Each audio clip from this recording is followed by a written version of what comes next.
Ilang senador ipinatitigil ang nakatakdang toll hike ngayong buwan. Hindi pa raw kasi maayos ang contactless system o RFID sa ilang expressway. Depensa ng Toll Regulatory Board, inaprubahan nila ang petisyon dahil naipon na ang mga dapat increase noon na hindi pinayagan.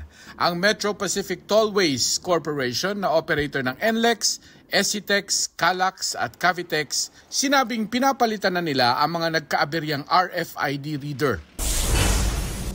Pagbubukas ng mga klase sa Navotas at Malabon, muling napurnada dahil sa pagbaha.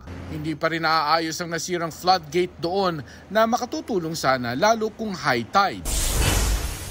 Fish kill na itala sa Lake Buhi sa Camarines Sur. Halaga ng pinsala umabot na sa mahigit 17 million pesos ayon sa Local Lake Development Office. Mark Salazar, nagbabalita para sa GMA Integrated News. Mga kapuso, alamin ang State of the Nation. Mag-subscribe sa GMA Integrated News sa YouTube. Sa ating mga kapuso abroad, samahan nyo kami sa GMA Pinoy TV at sa www.gmanews.tv.